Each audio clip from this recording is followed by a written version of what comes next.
Wow. I would say that is the right level. That's the right level. Welcome to Pod Save America. I'm Jon Favreau. I'm Jon Lovett.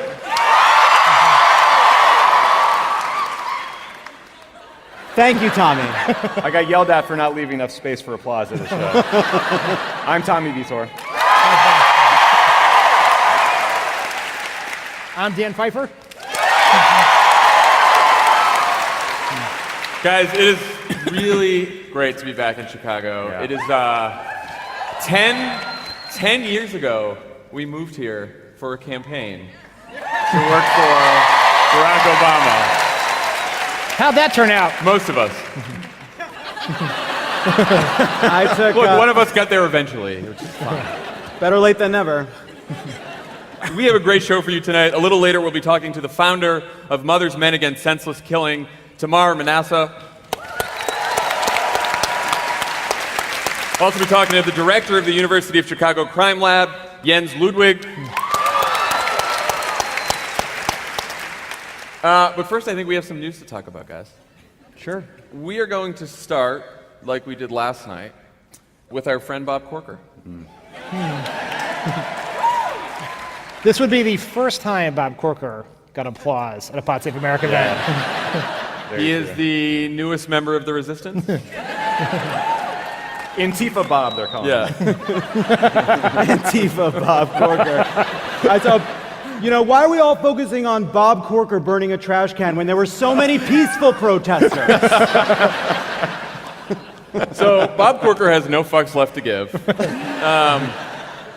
There was a little Twitter spat between him and Donald Trump. We thought that's where it might end. It did not end there.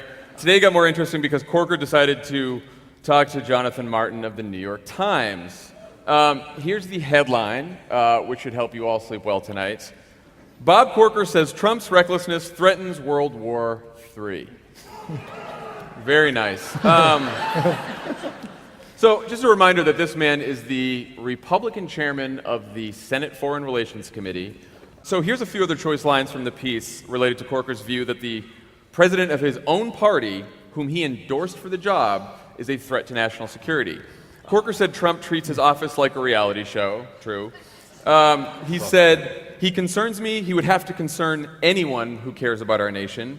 He said, I know for a fact that every single day at the White House, it's a situation of trying to contain him. I know he has hurt in several instances. He's hurt us as it relates to negotiations that were underway by tweeting things out. Yeah, no shit. It seems like our friend Rex and Bob have been having some chats. Yeah, Bob and Rex. Exactly right. Tommy, what does it mean for a conservative senator who chairs the Foreign Relations Committee to make this kind of assessment? It's not good, John. Thank you, Tom. So we were texting with Crooked Media's resident rhino, Tim Miller, and he encouraged us to... Resident Cuck. To allow... we should encourage and praise people like Bob Corker coming forward and speaking out against these things. That said, it does worry me that if you think we are at a point where you're saying without hyperbole that you think it could lead to a World War III, calling Jonathan Martin at the New York Times for 20 minutes to shoot the shit is probably not the extent to which you should be sounding the alarm. Especially if you think... Yeah.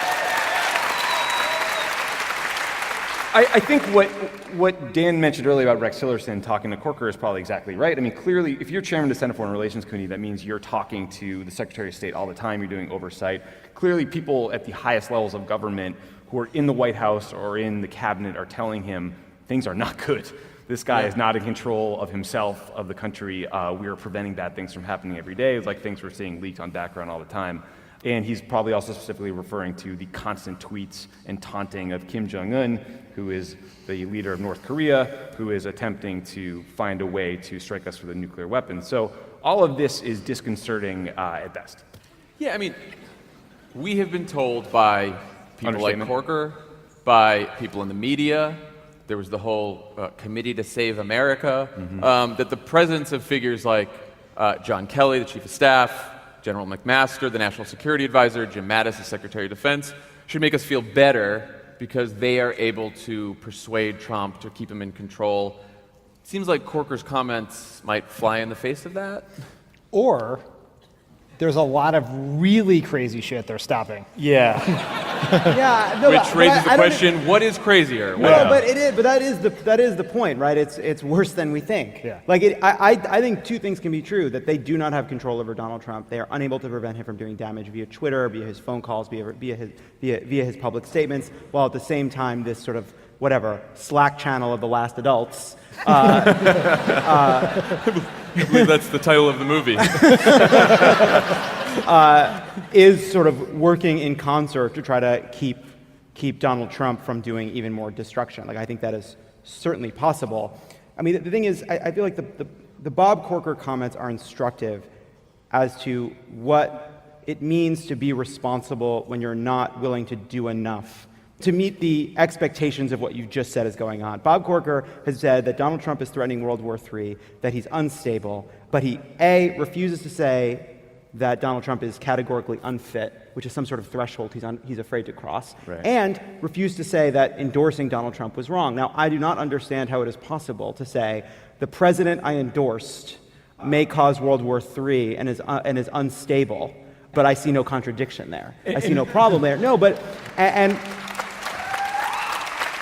you know, we've so like narrowed our expectations of even people like Bob Corker, who we should praise for being willing to say these things, because what we actually have expected of them, they've failed to do over and over and over and over again, till now the point where just telling the truth and saying you and your fellow colleagues view this person as unstable, unfit, a liar, etc., is seen as a great breakthrough. And remember that Corker said this after Trump attacked him personally and said he was too much of a coward to run for re-election. And that's the key right there. It wasn't when he was saying we should ban all Muslims or attacking transgender people who want to serve in the military, doing all the other shitty things he's done over the last however many months. It was when he hurt Bob's feelings. And again, like, I'm glad he spoke out, but I don't think you get that many points for courage here. So in addition to all the very scary stuff he said about Trump on national security, Corker also acknowledged that Trump lies all the time, which again, you know, very obvious. He said, I don't know why the president tweets things out that are not true. You know he does it. Everyone knows he does it. Yes, we do, Bob. You know what Bob's and then he said perhaps what I found was the most troubling thing in the whole piece. He said, look, except for a few people, the vast majority of our caucus understands what we're dealing with here. Of course they understand the volatility that we're dealing with and the tremendous amount of work that it takes by people around him to keep him in the middle of the road. Yes, a phrase I'd use to describe Donald Trump is middle of the road. But so, like, we now have a clear majority of the Republican caucus in the Senate. And most of these people are not moderate Republicans. They are conservative Republicans. And they all think that Donald Trump is unfit to serve. They think he's crazy. They think that people need to control him. And Donald Trump's White House staff thinks about this. Like, what are we all to do with this information? We're just going to, like Corker hangs up with J. Mart and says, well, thank you for the interview. That was very nice. I'll talk to you later. But you would hope that the press would then go to every single Republican, other than Tom Cotton, because he's the one who does not think this. Right. No. But he wants a cabinet post. Yeah, that's Tom right. Cotton thinks whatever Tom Cotton needs to think. But it raises the question of why, right? If you actually believed that World War III is around the corner because we have a moron with impulse control in the White House, you would think you would do something about it other than whisper around the Senate cloakroom. So there's a couple reasons, there are a couple operating theories for why this is. One is they desperately want to cut taxes for rich people paid for by taking healthcare away from everyone else. I believe that to be true.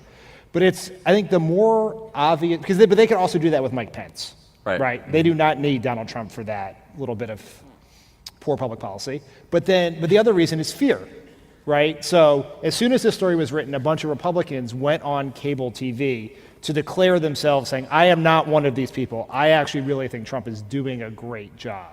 Because they're afraid, it seems ridiculous, but they are... Fucking Lindsey Graham went golfing with him today. Yes. Lindsey Graham, who has sounded the alarm bells about Trump multiple times. Who went golfing. is obviously one of the people at the forefront of Corker's mind as to who thinks Donald Trump is unfit to be president. Obviously, Lindsey Graham went golfing today and talked about how much Donald Trump beat him on the back nine with a person he thinks is unfit for the most powerful position on planet fucking Earth. We cannot count on these people. What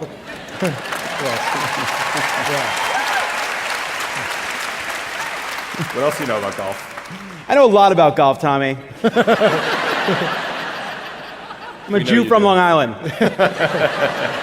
Lovett thinks Trump beat Graham at the windmill.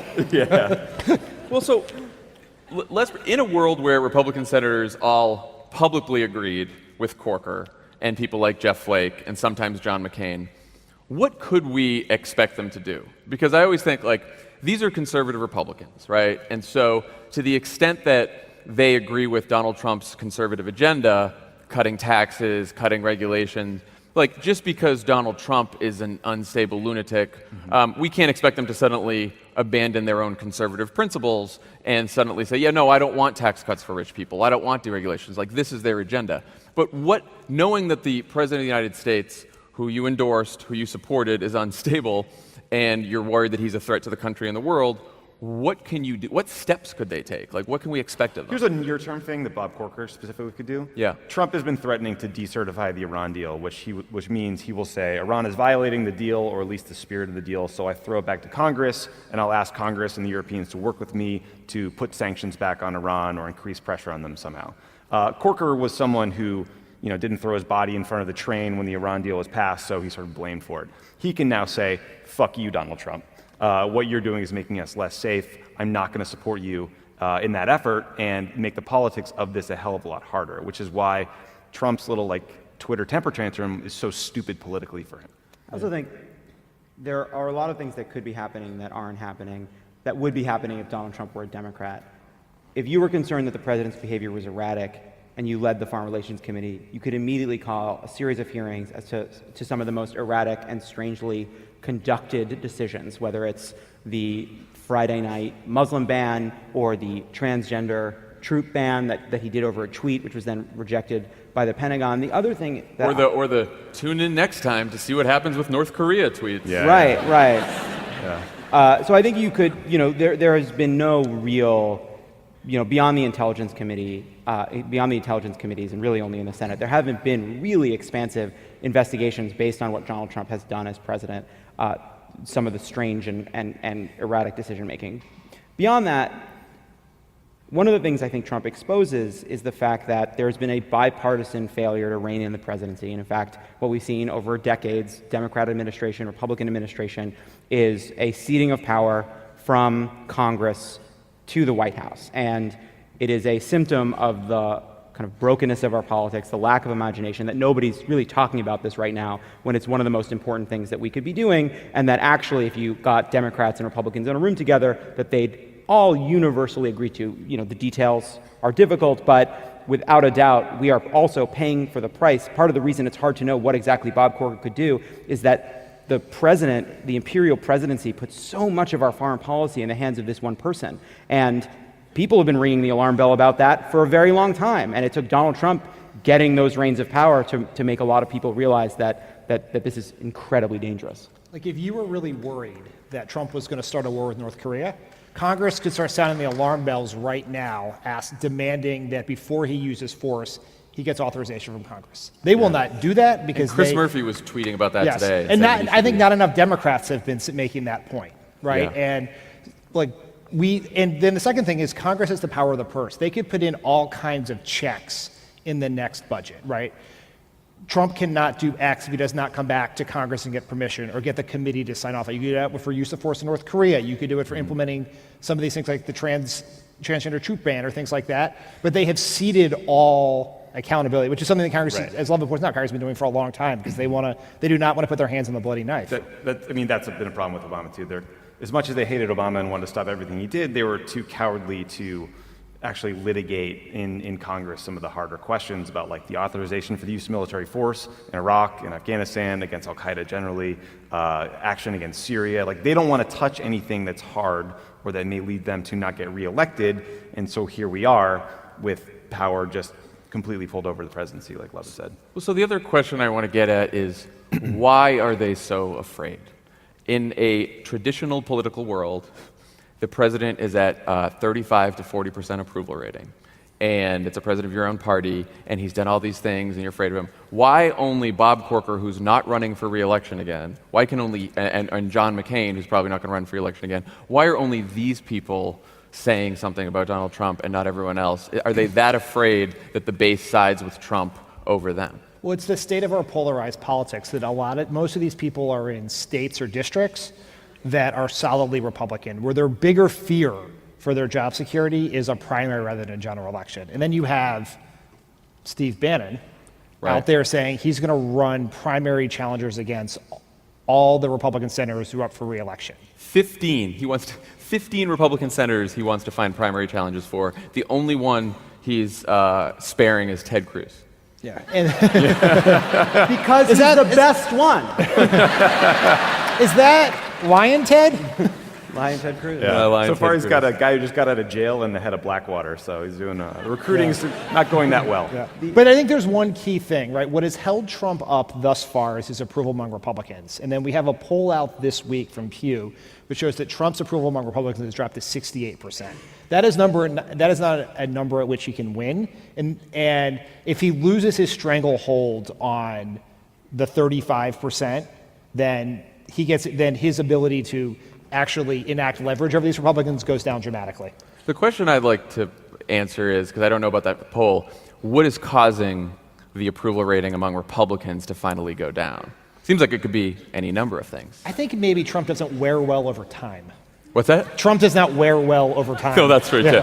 But Do you think that's true? 'Cause I always thought that would be true in the election, and it just never kind of didn't bear out. I think when you go from theoretical to reality, it has an effect. And the thing you hear in these focus groups about Republicans who like him is, he came to change Washington, he's different, we got to give him the time. He says, I know he doesn't say the truth all the time, but he says how he talks how we talk. I don't know how those people were raised, but what the chaos in the tweeting bothers them. And so Trump has been on a particular run here of chaotic tweeting, and I think that part does not wear well. There's going to be some group of people who will never leave Trump under any scenario. They will be the soldiers on the island still fighting World War II 40 years later. But he can lose some of the people who went to him at the end who had some questions. Like Stephen Miller in a cave with like... Right, yeah. I mean, I was going to say, I think the chaos bothers them. I think the one other thing is them not getting anything done, right? Like whether you're Democrat, Republican, independent voters, when they look at Washington and nothing's actually happening in Washington, no matter who the president is, that bothers people. And I think where this Corker thing then comes full circle is they're now trying to get tax reform passed, and Trump can only lose 3 Republicans in the Senate, and Corker has now said, if the tax cut raises the deficit by even a dime, I'm not with you on that. Which is the entire plan, right? So bad news, Bob. There's no Republican tax plan that does not raise the deficit by a dime. Like trillions of dimes. Yeah. Lovett, you had one more point? Yeah, I was only going to say that even beyond the moving of the poll numbers, a lot of this is a dynamic that was put in place during the general election. Once institutional Republicans lined up behind Donald Trump and basically made the decision that despite the fact that he's obviously unfit, we will pretend he is not and make this the norm, make this what we people expect of us. Yeah. That became true once Donald Trump was president. And the hard thing is, these are human beings, these Republican senators, most of them. And Approximations. As far as we know, the vast majority of them are human beings. And but there's no great day to be the day where you make an irrevocable decision to draw the evil eye of Donald Trump, Breitbart, InfoWars, and all the rest. It's a very, very big decision for a Republican senator from a conservative state to say, I'm no longer an ally of the president, I'm joining Bob Corker, I'm saying he's unfit. It would be easier for all of them to jump together. But you can't get these people to do anything together. And each one has an incentive to hang back and wait for others to do it. And so we're trapped in this cycle. What's the right day to be the day where you finally swear off Donald Trump? You know what? Or is this Any day he tweets. Any day, right? Or isn't this another great day to just not deal with it? Right. And just avoid the problem, hope for tax cuts, wait for others to speak out. No, but that's what's It is going so on. funny, though. Every day I'm just hoping for tax That's cuts. what they're doing. Like The if tax cut will come, and then I can just... if I was Trump, I would never let tax cuts die or never pass it. As long as it is out there, he's got Paul Ryan in his pocket, and he's in good shape. Unfortunately, that day was October 7th, 2016, when he bragged about sexually assaulting women, and then they all capitulated. Thing is, that's a great example. Because that day they thought it was over and they thought he was going to lose. They all said he was now unacceptable. There's great. Every single one of them has one. They all had one great day, right? Paul Ryan said the right thing. People said the right things, and then it lasted 2 weeks. Yeah, I mean, remember our friend Jason Chaffetz, who said, I can no longer support Trump because I cannot look my wife and daughter in the eye at dinner. And then Now I'm going to say hi to them from Fox News. Honestly, And then so you guys, it's sad because Jason Chaffetz doesn't even remember what their faces look like. He has not looked at them in the face for over a year.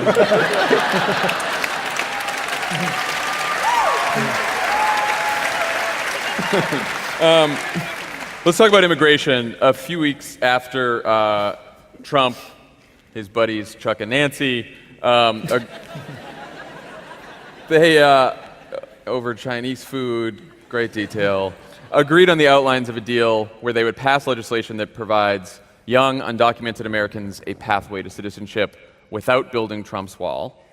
The White House has now completely backed away from the deal, and today they released a set of principles saying that they will not protect the Dreamers from deportation unless the following requirements are met: construction of the stupid fucking wall, 10,000 more immigration enforcement agents, denial of funding to sanctuary cities, tougher asylum laws for people fleeing violence in other countries, and no path to citizenship for the Dreamers. Dan, why did the White House do a complete 180 on this? That's a great question, because I don't think, well, it's important to remember that Trump cut that deal without any of his staff having any input, right? So we did a meeting with Trump, Schumer, 10 white male White House staff, and Nancy Pelosi. Right. And his staff was arguing for the wall, as other things, and Trump, But he is the master negotiator. he is the master negotiator. And Leave it Deals to are me. his art form. what's that? Deals are his art form, Dan. Some paint. Some sketch. Yes. Some dance. You have any more art forms? Some sculpt.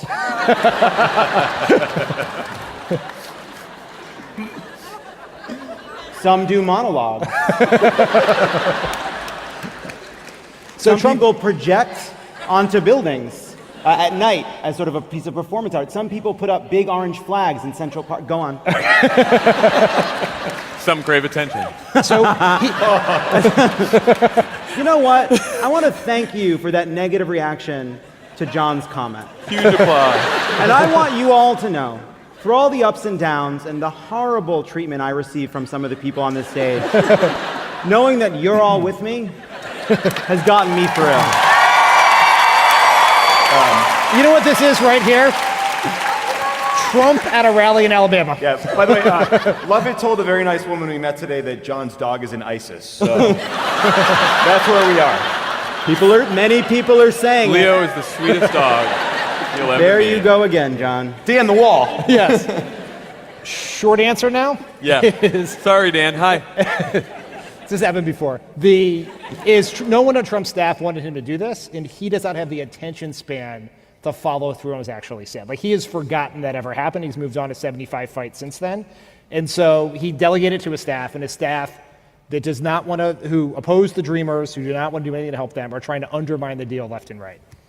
Well, so I always thought that too much was made about the deal itself, the personalities, Chuck, Nancy, Trump, all dealing over dinner and everything like that. Because the reason that the deal happened is because Trump and the Republicans need Democratic votes to fund the government and raise the debt ceiling. Govern, if you will. To govern. Yes. Because even though there is a Republican majority in the House, a Republican majority in the Senate, and a Republican president, they still cannot find the votes to do these things because they have a wing of their party that will not raise the debt ceiling and not fund the government unless you do all kinds of crazy shit. That part is called the Republican Party. That's called, yeah. So we know that eventually, by the end of the year now, because they kicked this 3 months, that at the end of the year in December, Trump is going to need, and the Republicans will need, Democratic votes to fund the government. So what leverage do we have here? I mean, it seems like we have a bunch to say, oh, great, those are your principles on immigration. Yeah, see you later.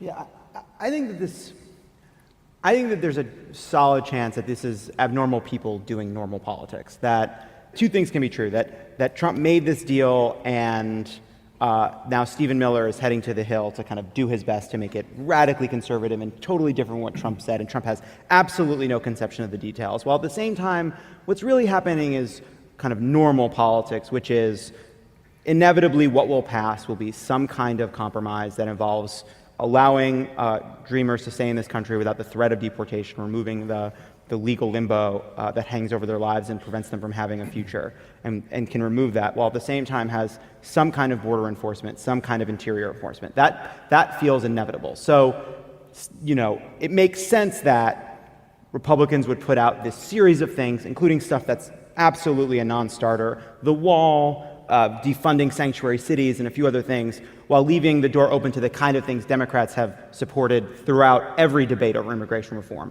greater verification, enhanced border security. That's something Barack Obama supported, Hillary Clinton supported, every Democrat has supported at one time or another.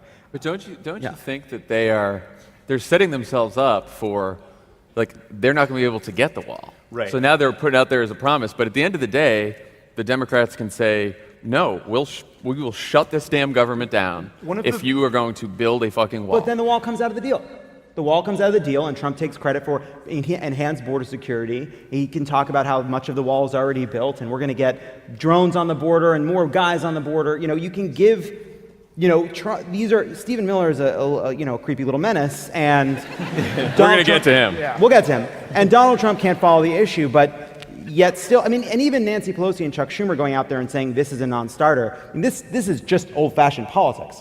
This is making a deal. There are a couple of other things here. I'm not sure we can apply the rules of old-fashioned politics to what's happening right now, but the other context here is not just Trump, it's Paul Ryan.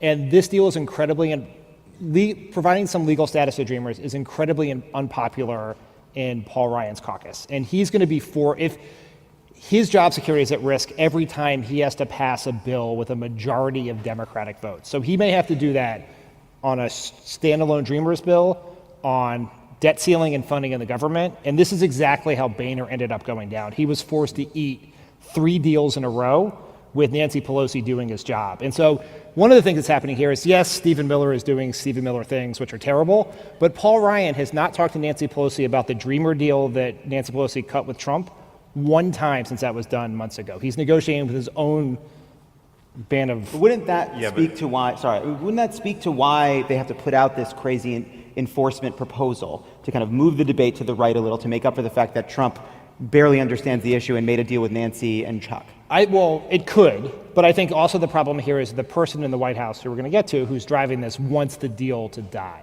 Yeah. Right. But to Dan's point, I think the politics of this probably matter more to Paul Ryan than Donald Trump, because Donald Trump will throw like 50 sandbags down in the desert, say it's a wall, hey, we're done, like there's fucking inauguration Maybe we should just crowd. send him right? down to throw paper towels. He probably doesn't know. He'll just say whatever he needs to say. But I think we have to remember who the Dreamers are. Like, these are kids who were brought to the United States by their parents when they were babies who are serving in the military, enrolled in school, have jobs, who are like enormously beneficial to they're Americans, and like even Donald Trump, once he had an egg roll with Pelosi and Schumer, seemed to then grasp the cruelty of what he was doing, because little Santa Monica fascist wasn't barking in his ear with Steve Bannon and the gang. So, like, ultimately, I think like he's a little more malleable than Paul Ryan, who may lose his speakership over this issue. Yeah. No, I just think that I saw this news today. I'm like, well, Democrats have all the leverage here. Yeah, you're right. Yeah. Like, they're going to have to fund the government, and shutting down the government over protecting the Dreamers and fully funding Obamacare is a good fight to have, in my opinion. Definitely. Yeah. I think that's totally right. But I agree with you, and I don't think what I'm saying runs counter what you're saying. But at the same time, they also have leverage, which is they're willing to let the Dreamers get fucked. And so I think ultimately what will happen is some kind of a deal that involves interior enforcement and some shit we don't like that we think is too onerous, and that makes the immigration system worse, but that ultimately lets the dreamers stay, and I think that that will be a good thing. So let's talk about the man behind this new policy, C+ Santa Monica fascist Stephen Miller. Okay, guys. hissing. They know All right. now. I'm sorry that I have to do this again. We're gonna get a speech We're now, not guys. hissing anymore. We're not hissing anymore. We can boo, but we're not hissing. I still hear hissing. We know what it is. We're aware of what hissing is. We're switching to boos. Booze, Thank the Cash App. Practice a boo. Thank you. No. Front row, just right in your face. I feel like I should be on the side of the hissers now. I am too. Hiss away. So, Stephen Miller had a wonderful profile of him written in the New York Times today. Sounds like he led an exemplary life. I'll just give you guys some highlights. When running for student government, 16-year-old Stephen Miller gave a speech where he said, "Am I the only one who's sick and tired of being told to pick up my trash when we have plenty of janitors who are paid to do it for us?" Boo. Yes. I would agree to disagree. I'll turn this car around. He once told one of his friends from middle school, this is something he said while he was in middle school, that they couldn't hang out anymore because the friend was Latino. Shocker where this immigration policy came from. And then the craziest part, this is true, he once jumped into the final stretch of a girls' track meet in order to prove his athletic supremacy over the opposite sex. Can I make a point about that? It's worth noting he had to skip the early part of the race to win.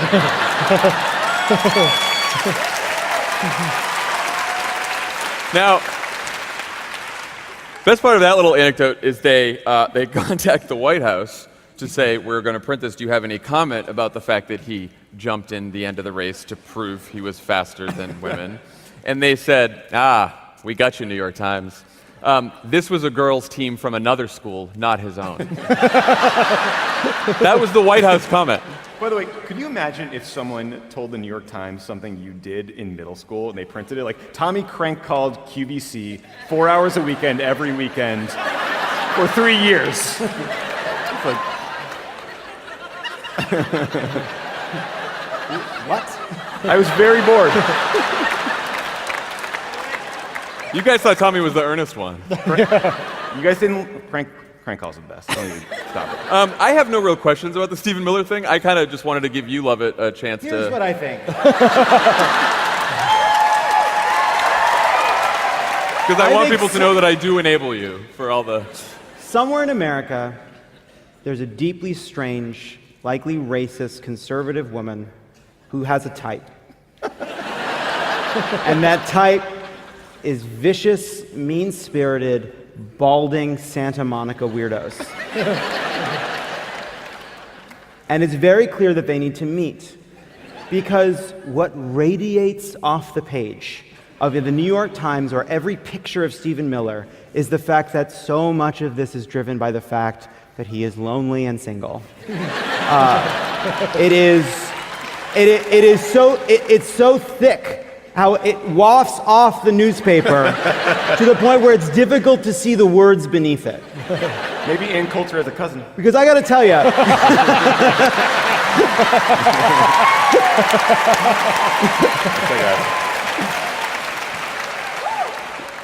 oh, that's good. The important thing is we don't get personal here. I want to end by talking about something that we haven't covered yet on this tour, and that is fake news. Google, for the first time, has uncovered evidence that Russian operatives exploited the company's platforms, including YouTube, in an attempt to interfere with the 2016 election.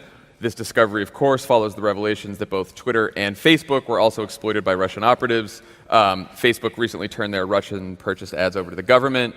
These ads were all over the place. They touted Donald Trump, Bernie Sanders, Jill Stein. They promoted anti-immigrant sentiment, racial animosity. Sometimes they even bought ads that took both sides of an issue, like police violence or gun control, just to stir shit up. And at least in Facebook's case, these ads reached about 10 million people in 2016. So, a couple questions on this. First, and I know obviously investigators are still looking into this, but how much do we think this mattered in 2016? In a race as close as this one, decided by 80,000 votes spread over 3 states, everything matters, right? 10 million is more than 80,000. And so, it matters in 2 ways, right? One, like, is this more decisive than Comey or the votes Jill Stein or Gary Johnson got? Who knows? But it also is the fact that it happened is incredibly disturbing and should be looked at whether it decided the election or not. Yeah. No, because it's interesting. I had seen that, I've talked about this Harvard study that they looked at like 2 million stories from the election, and they found that, at least on the right, the stories that were shared the most were not even the fake news stories, but stuff from Breitbart, stuff from InfoWars, from Gateway Pundit, so these even had a greater effect. But like you said, when you have 10 million views of these stories, I mean, I think like you told me this, there was like a list somewhere of like the top shared stories. I might even look have at that. Oh, look at that. Dan is so prepared, Yes. guys. So these are, in the last few months of the election, these stories all were some of the most viral on Facebook. First, Pope Francis shocks world, endorses Trump. Second, WikiLeaks confirms Hillary sent weapons to ISIS. Third, FBI director received millions from Clinton Foundation. Next, ISIS calls for American Muslims to support Hillary, and this is a particularly rich one. Hillary Clinton in 2013. I would like to see people like Trump run for office. They are honest and can't be bought. Oh my God. Now, each of these stories received, none of them are true, by the way, just to be clear.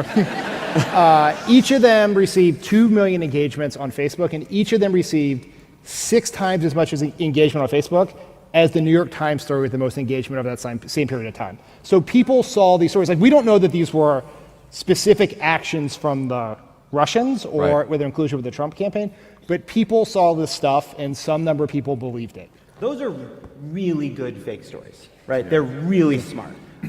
They get at something real about what people were afraid was true or people want to be true. And if you're barely following the news, if you're kind of just a casual observer of the news, like those are powerful stories. I can see why people would believe them and share them. It confirms biases, but they're just within the realm of the possible, or that feel possible and felt within the spirit of what people are talking about. That's all. So it's like,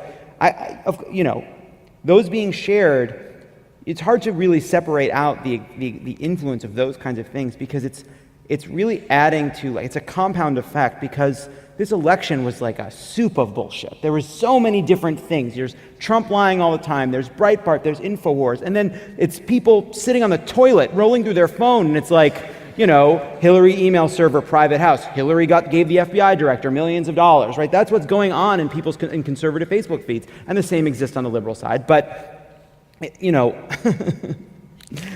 Are you still laughing? The other thing I'd say about this is, I don't know whether the Trump campaign helped them, but the strategy employed by the Russians needed someone with a sophisticated understanding of how American politics work. Yes, but this is what bothers me and worries me about this, because like you hear about the Russians spend like $100,000 on Facebook ads, and even if they're working with Cambridge Analytica, which was the Trump campaign's big data people, that's still like, I'm still not convinced that is pushing fake news at a scale, or that they have some exponentially higher level of sophistication that makes them better at it. And to me, I think what it shows is the problem is, if you say something that's just a blatant lie, it gets stuck in someone's head, no matter how ridiculous it might seem to us. So if you're pushing around a story that's like, Hillary Clinton has a kill list, she killed Vince Foster, that's like an InfoWars thing, that shit sticks with you. And it's harder to debunk, especially if you have a distrust of government or politicians generally, or institutions like the media, which is increasingly a problem in our society generally. So like, this problem to me is gonna get worse before it gets better. We all face this problem, like Leo barks during Game of Thrones. Right. That is a fake news story that has now gained traction. I want you all to know. Pundit is an angel. Thank Look you for at, see, pointing they're all that just, out. it's like they've just all been brainwashed, guys. No, so the question is, Unbelievable. we focus a lot on Russia, as we should, but how do we prevent the spread of fake news on social networks in the future, whether it's Russia, whether it's another foreign power, or more likely, whether it's groups that are domestic, right? Because this is, how do we prevent the spread of fake news, and how do we stop people from believing fake news, which seems to be at the core of all this? Like, why are we so prone to this? Well, I think there are a couple things here. First, we can confuse several of the challenges here. Can Facebook, Twitter, and Google stop Russian agents from buying ads, political ads on their platforms? Yes. That is a solvable problem, and they are taking steps to do that. There is a bigger problem, is that no one bought ads for those stories I read. You have two challenges to that. One, the way the algorithms of these platforms work is the more engagement they get, the more they're shown to people, right? And so they're specifically designed to get engagement, and it reinforces. And then if you like this story, Facebook or Twitter will show you a story like that, right? And so that is that's an existential challenge with these platforms. And then the third thing is a question of media literacy, right? Like, how do we, fake news propaganda has always existed. It's now just supercharged because we have social media putting it in our face all the time. But how do we get American citizens to be able to discern complete, absolute bullshit from objective truth? Seems like media literacy needs to be taught in our schools at a very early age, like in a big way. You know, whether it needs to be taught in schools, I don't know. Part of this too is there's a reason I think this took off more on the right than on the left, and the left has its crazy people saying that the Marshal of the Supreme Court has declared Trump unfit, and the impeachment eagle has been released from the Washington, D.C. zoo, thereby signaling the start of the trial. Are you saying that the eagle is still in the zoo? No, yeah, the impeachment eagle, the impeachment eagle has died. Impeaching. But anyway, we were at the zoo. We're at the zoo. No, but so Fox News has softened the ground. Breitbart has softened the ground. That the whole kind of industry, Rush Limbaugh, Sean Hannity, they have that exists to confirm people's biases, tell them how simple these problems are, how good their side is, and how wrong the other side is. All of this is something that has seeped into the minds of millions and millions and millions of Americans. And by the way, we have a version of that ourselves, of just wanting things to be easy. And we can blame Facebook and Google, and we can blame larger institutions, but ultimately something that made us vulnerable to this is a brittleness and a shallowness to our politics and to our culture and to the way people consume news as individuals. And a lack of trust in institutions in general. Absolutely. But at some point, some of the blame does need to be laid at the feet of voters and readers who make the choice of what they follow on Facebook, who make a choice about what they read. And also, we shouldn't ignore, people make choices about what they choose to believe, right? That some of this is people believing in fake news, but also it's people choosing fake news to be the thing they want to be true. I agree with that, but I do think we need to, I do want to put a little more onus on the tech platforms and companies to do more, because I think like Google, Facebook, Twitter, they were all sort of founded on this creation myth that, sort of access to information and the ability for people to communicate will have benign consequences, when in reality, people can be pretty shitty. And I think you see that reflected anytime you're a woman who tweets something and some psychopath replies to you 500 times. So I do think, I think Twitter could do a hell of a lot better job cutting down on harassment generally. I think Facebook could do a better job cracking down on fake news, and I'm glad they have been moved to do that, but the initial response from Mark Zuckerberg was I think it's ridiculous to assume that Facebook could somehow influence someone's votes. Allow me to sell you billions of dollars in ads that will convince you to buy whatever we want. Yeah. And that was just ludicrous. Yeah. Look, there's a utopian naivete that underlies a lot of how tech thinks about this. Look, they don't like to think of themselves as media companies. They like to think of themselves as platforms. It is not true. Facebook is one of the largest media companies in the world, and so is Twitter. And guess what? Media companies have editors, and they have standards, and they curate stuff. And they need to, that's a responsibility. And they all talk about, and look, they all rightly talk about how difficult it is for them to take on the role of policing what posts get approved and what posts don't. And we should be sympathetic to that challenge. But part of this is so clearly about priorities. The fact that Twitter was able to start introducing 280 characters to some of us, like Tommy. Some would say it was a gift to Tommy. Some of us are verbose. Yeah. Some would say Tommy can fit his thoughts in 140 characters. Yeah, I have a typo in everyone in the middle. But they're very clearly reluctant to accept the scale of the problem, that they are always defensive or putting a PR spin on it rather than simply admitting that Twitter, Facebook, that these places have a massive, massive problem. And Mark Zuckerberg traveling around the country eating sandwiches and doing weird live videos where he doesn't know what to do with his fucking hands isn't enough. Okay, before we bring on our guests, here's something that you guys can do. We are working with Swing Left, which is supporting Democratic candidates in swing districts across the country. You guys have 2 right here in Illinois. You have Illinois 6, represented by Peter Roskam. Boo! And you have Illinois 12, represented by Mike Bust. So you guys can go to swingleft.org/crookedchicago, and if you donate, the money will go to the Democratic Challenger for those candidates, and you can help them. You can sign up, you can help out, and you can make a difference in 2018. So please do that. When we come back, we will have our guests.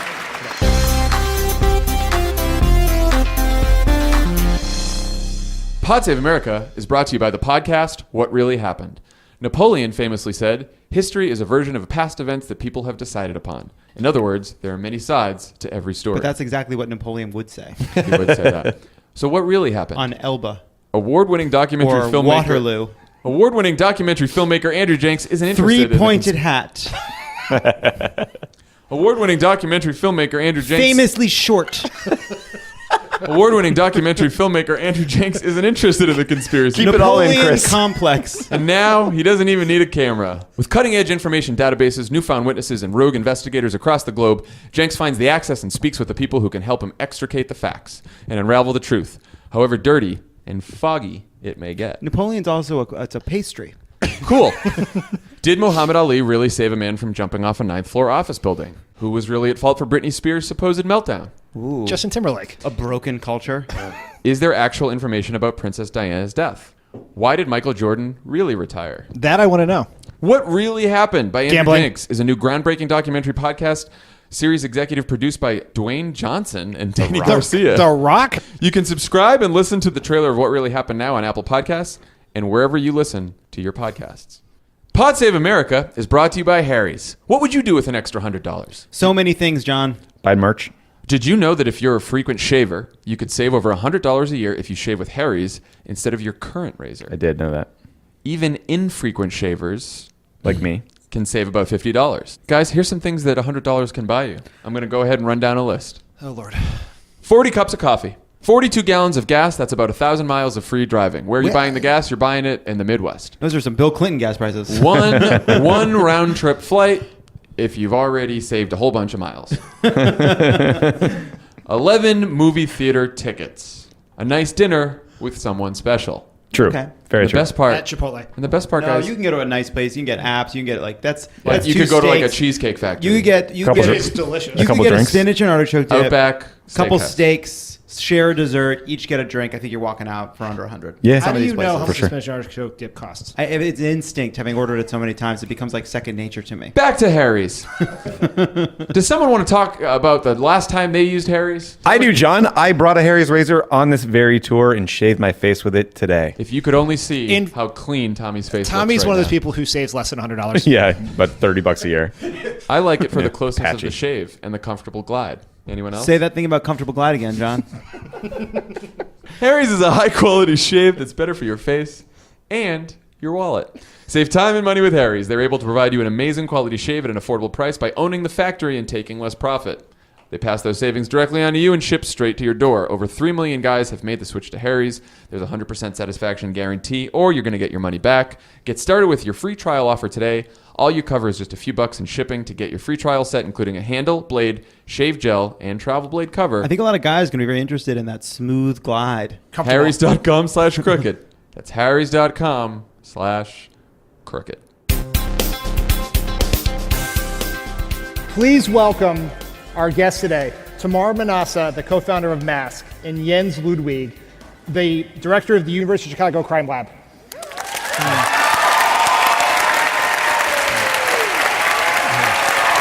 Hi, guys. Thank you. Hi, guys. Thank you so much. Appreciate it. Hey, everybody. Thank you. Thank you both so much for being here. We wanted to have a conversation about, in the wake of Las Vegas and in all these shootings, there is, a bunch of people that really feel passionate and moved and want to do something. And then there is sort of the predictable conversation that follows. And one of the favorite talking points recently has been, we can't do anything about gun violence or assault weapons or any of these issues Democrats are talking about because look at Chicago, they have some of the most strict gun laws in the nation, and yet there's an enormous gun violence problem. And so we wanted to try to get to the bottom of what's fact, what's fiction, what people are hearing in the communities, and what action folks would like to see at a federal or a state level. So I was hoping I could start with you, Jens. I mean, your organization is collecting data on what's happening in Chicago every day. Can you help us understand whether this is a federal problem? Is this a problem with local gun laws? Like, why is there this level of violence and where are the guns coming from? Yeah, so you're referring to the comment that Sarah Huckabee Sanders made on Monday, saying that she was not this is not the time to talk about the politics of gun control, and yet look at what's going on in the city of Chicago. We know gun control doesn't work. So when you think of careful, data-driven policy analysis, you think of Sarah Huckabee Sanders. And Donald Trump. So you can understand I'm very reluctant to disagree with her. Yeah. But there's one time I feel like I have to. Chicago is the third largest, so I think it's useful to step back and sort of think about what exactly is going on in the city of Chicago. We're the third largest city in the United States. We're a city of 2.7 million people, spread out across something like 257 square miles. We have exactly 0 gun stores in the city of Chicago. All of the crime guns, all of the crime guns that we have in the city of Chicago right now are coming from somewhere else. They're coming from the suburban counties outside of Chicago. They're coming from Vice President Pence's home state of Indiana. Somehow I didn't expect that. Yeah. And I think that one of the things that is easy to lose sight of here is, in many ways, the problem of gun violence in the United States is a lot like the problem of clean air and environmental protection. The reason that we have an EPA or had an EPA is, we recognized a long time ago that what the city of Chicago does with its factories matters a lot for air quality in Gary, Indiana, and vice versa. And so we need national regulation for problems where there's a lot of spillover across jurisdictions. Mm-hmm. And I think this idea that the city of Chicago or any individual city or state can regulate their own way out of the problem is really, I'm from Philadelphia. I used to drive back and forth for Thanksgiving to Philadelphia all the time to see my family. You'd cross 4 state borders and no one would ever look at what's in your car. Right? I think that this idea that cities and states are islands and can prevent guns from crossing state lines is just a fiction, and there's just a huge loophole in the current system of gun regulations we have in the U.S. Mm-hmm. Tamara, you have been working on this issue for a long time, and I think it'd be great if you could tell the people here and our listeners to the podcast about your organization and how you got involved in this. Well, I run an organization called MASK, Mothers and Men Against Senseless Killings. Yep. It's a couple MASK moms out there. Yep. They're out there. But I got involved. I was telling someone earlier this evening, I'm not an activist, I'm just a mom. That's it. And I only got involved because I am a mom. And I'm a mom who was raising 2 kids on the south side of Chicago. And I couldn't lose a kid. I could not even imagine what that's like. So in order to keep me from losing a kid, I had to figure out a way to save them. And I mean, by me being a true mom, I'm a stalker. I am. And so I decided that if I was gonna save kids, I would actually have to be out with them and watch over them. And that's what I did. So we went to a corner. a corner where a woman had just been murdered 3 days prior to. And we got these hot pink t-shirts and we bought food because everybody loves food, right? And teenagers like to eat a lot. And so we bought food, we had these pink t-shirts, and we just went and sat on this corner. And nobody said, hey, give me your gun. Nobody said, pull up your pants. Nobody said anything. We didn't say any of that. We waited for them to come to us and for them to open up to us and let us in. And only then could we actually really see what was going on and make any kind of changes that we were ever going to make. And so that was 3 summers ago. And since then, we haven't had any shootings in that area, on that block. Yeah, we're super proud.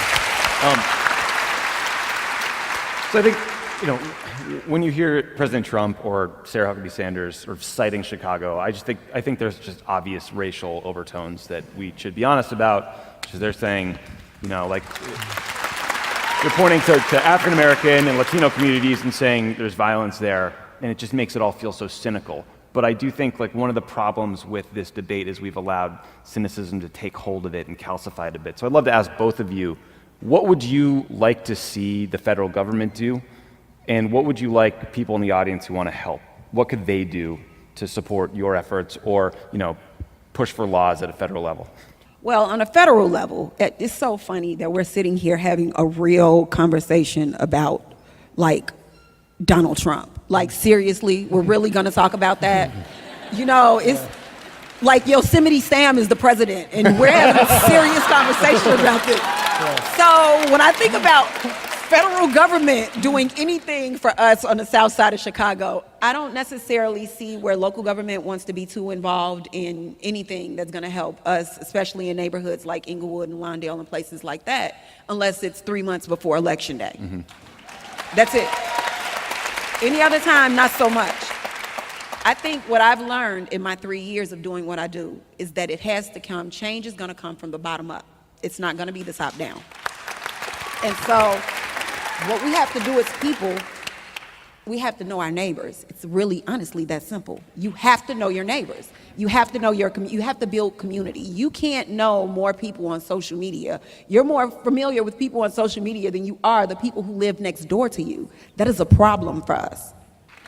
So once we start creating and cultivating these relationships between neighbors and building community, violence stops. That's what I learned.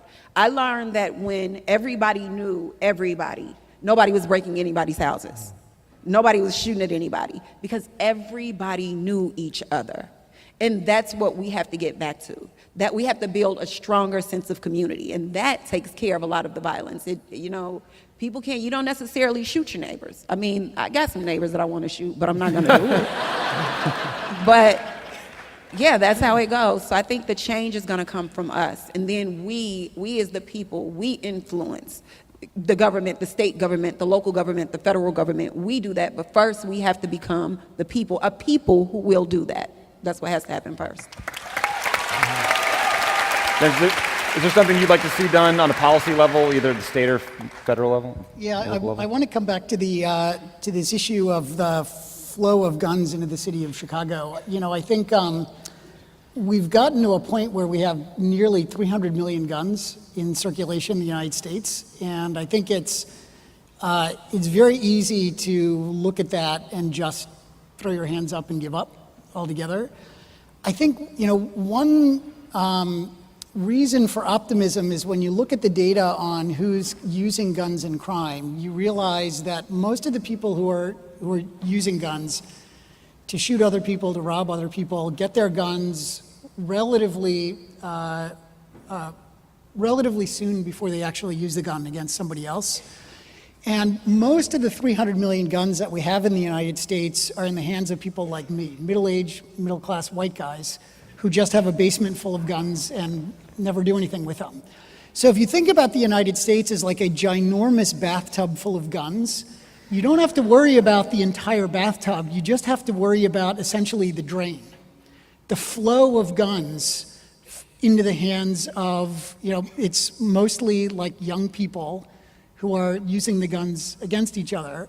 And so if we don't need to get rid of the whole 300 million in order to make a difference. And, I think one of the The huge problems that we have now that the federal government has to help cities and states with is the fact that if I go to a gun store, in order to buy a gun, I've got to go through a background check and fill out a bunch of paperwork. But if I look at the want ads and if I drive 10 miles to Indiana, I live on the south side of Chicago, so that in Chicago traffic, that'll be about a 2-hour drive. And I drive down Indiana, I get the local paper there, I look in the want ads, I see someone selling guns out of their collection. They can sell me as many guns as they want. I could fill up the trunk of my car with a bunch of Glock 9mm. No background check, no paperwork at all. And that is a huge loophole in the current system of federal gun regulation that you could drive a Mack truck through. And we know that that is hugely important for the flow of illegal guns that are coming into Chicago that are being used on the south and west sides of Chicago. And that feels to me like, from a policy perspective, the number one priority, and it's got to happen at the federal level. How would you go about, what's the specific change in law you would do there? Is it mandatory background checks? Is it waiting period?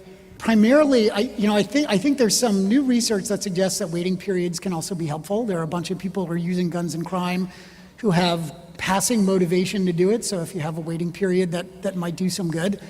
But I think the main thing is the background checks.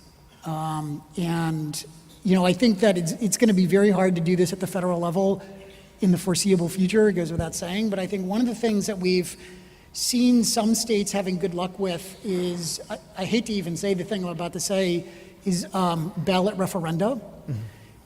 What you see in the legislative process is this insanely motivated but relatively small share of people who belong to organizations like the NRA who just kill it in the legislative process because they're actually willing to go out on a cold Monday night in the middle of winter and yell at a hearing or whatever it is. But we've seen states like Oregon and Colorado that wind up voting for the Republican in presidential races. You can see ballot referenda in those states in favor of additional gun regulations that run 10 or 20 percentage points ahead of the Republican vote share in the presidential race, which I think is consistent with the idea that large majorities of Americans want additional gun regulations.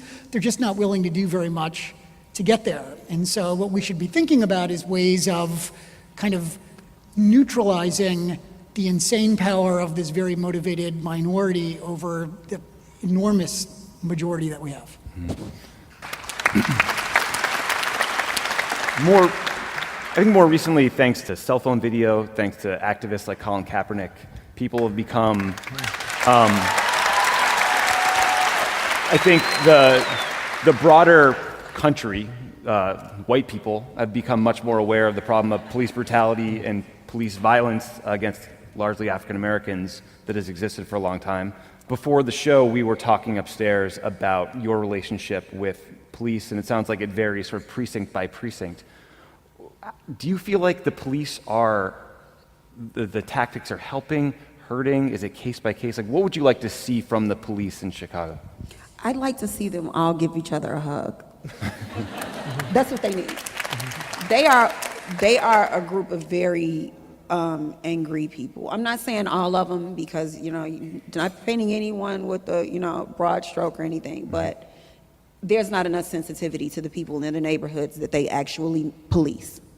And sitting on a corner for 3 years, you see a lot from a lawn chair on a corner. Mm-hmm. And the thing about it, anyone can pretend to be anything for a few days, maybe even a couple weeks, but you're not going to be able to pretend to be something you're not for an entire summer. It's just not going to happen. So I have seen things that people hear about and they think it's a lie because I thought it was a lie. I thought it was crazy when I would hear about, these erroneous, police stops, all this crazy stuff that was going on with the police and people. I thought it was crazy. And I'm like, come on now. The guy, I'm sure he had drugs. I'm sure he had a gun. I'm sure he had a body in a trunk, something. But, when I got out there and when even not just the young man on the block started being harassed because we were there, but when our volunteers started being harassed for being there in the first place, I realized we had a much bigger problem than the one we thought we had. Mm-hmm. And what I've seen in the past 3 years is that people are perfectly capable of policing themselves. perfectly capable of it. People ask me all the time, how do you get people to not shoot each other in the winter when you're not there? And how do you get people to not shoot each other when you leave at night? I don't live there. I don't live there. I don't convince those people to do anything. They do it because they want a better life for themselves and their children. That's what they want. And so if you expose them to that and you introduce them to that and you convince them that you can live a better way and you can get a share of this pie and you can live a little tiny sliver of the American dream, they want it. They want it because no one's ever given them that message before. So no, I don't have to tell people, don't shoot him, don't shoot her. People die, it's bad. They already know that, so they don't do it because they've been given other options. But I don't know how much longer we're gonna be able to sustain that if you can't give people jobs, if they don't have resources. So we do what we can while we can. One final question before we go, Tamar. What can people here today do to help you and your organization? Is there something they can do to contribute to what you're We doing? need money. Yeah. We need a lot of money. Yeah. Can you tell them where to contribute? We have a website, ontheblock.org. You can find me everywhere, literally anywhere. I'm kind of everywhere. If you Google it, I'm everywhere. We're building community centers. And we need all the money we can get. We need volunteers too, smart ones. So yes, that's also what we need. These people are smart. They are, I can tell, they're smart. So, what you're doing is so brave and impressive. And if this group of people can take some time and some money to help support Tamar and her organization, this community, we'd really appreciate it.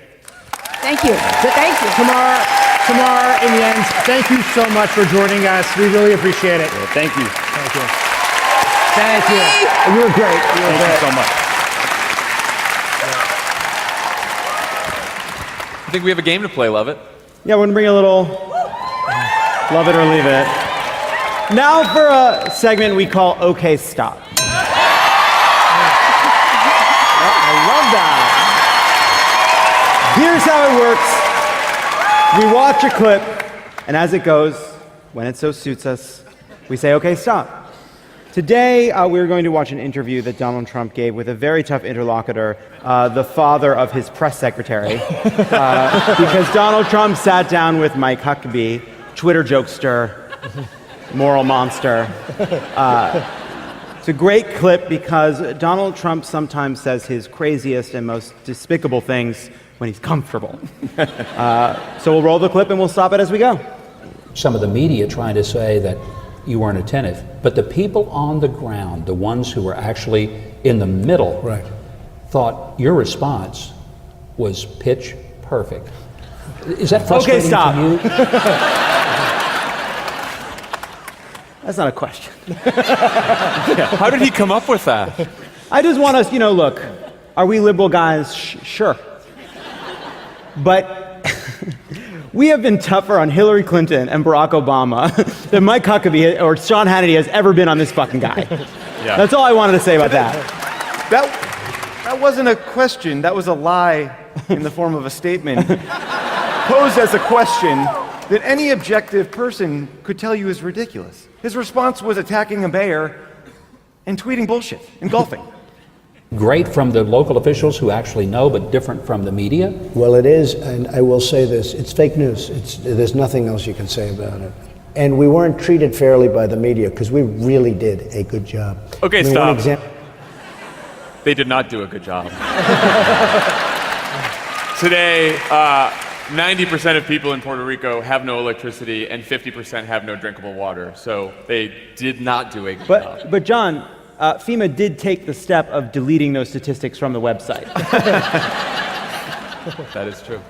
They had these beautiful soft towels, very good towels. And I came in and there was a crowd of a lot of people. Okay, stop.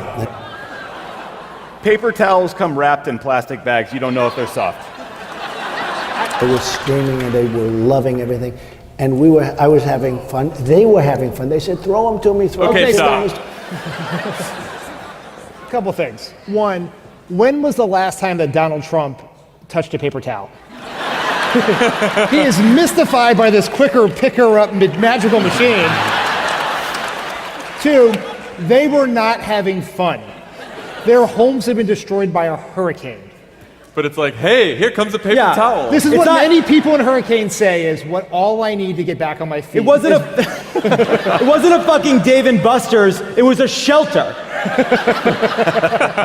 And so I'm doing some of the Pop a shot. So the next day they said, "Oh, it was so disrespectful to the people." It was just a made-up thing. And also when I walked in, the cheering was incredible. You were a They- rock star. I saw it was the crazy. video of it. It was crazy. The Okay, cheering stop. was. Yeah. That was also not a question. Yeah, if you miss it, he said you were a rock star. Which is the shittiest rock concert in history. It is an ass kissing with an inflection on the end. It was deafening. They turned down the sound so that you just heard the announcers, Donald Trump.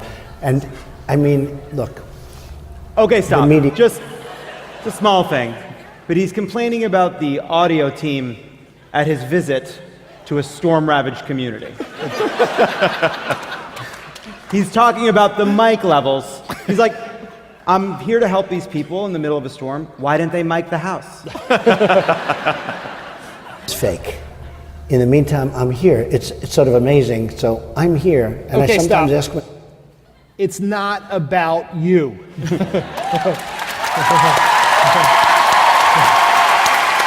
but how did I ever get here with the horrible, unfair publicity? And I don't mind. Look, if it's fair, if I do something wrong, treat me badly.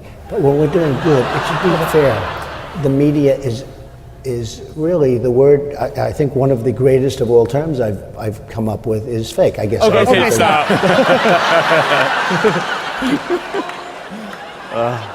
What do you even say about that? Makes my You head did not hurt. invent a word for Middle English. He Fake. fake. What should I call this news? What is a word that I could invent? Is it wrong? Is it make-believe? No, I have it. It's fake. But it's Donnie fucking Shakespeare over there. fake news. Perhaps over the years, but I've never noticed it. Okay, stop. Perhaps people have said the word fake, but I've never noticed it. Just for all you fact checkers out there. And it's a shame. And they really hurt the country because they take away the spirit of the country. We're doing so well in so many ways. So I was disappointed with what happened, very disappointed with what happened in Puerto Rico from the standpoint of the media, but Okay, stop. That's what he's disappointed about in Puerto Rico. Yeah. The media. Okay. people of Puerto Rico, they got it. And they really, I mean, you saw the Okay, love. There stop. was- That is true if it does not include water or electricity. love in Puerto Rico for the fact that I went there. Ugh.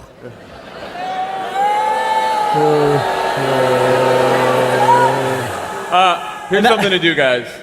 Go to globalgiving.org and help the people of Puerto Rico because they really need it. And that's okay, stop. And that's okay, stop. Just wanted to make sure there was some giving there. No, there should be. Guys, thank you so much. And before you go, just one more thing. Go see Headcount outside. This is an organization that we're working with. They can register you to vote tonight on your way out. They can register your friends to vote. And by the way, if you're already registered to vote, which I hope a lot of you are, what they can do is sign you up for alerts, because one of the biggest problems for people who already are registered to vote is they don't know when and where to do it. So they will help you do that. They'll send you texts to know exactly where and when you should vote. Thank you so much, Chicago. Thank you, guys. have been guys. awesome. Thank you, Chicago.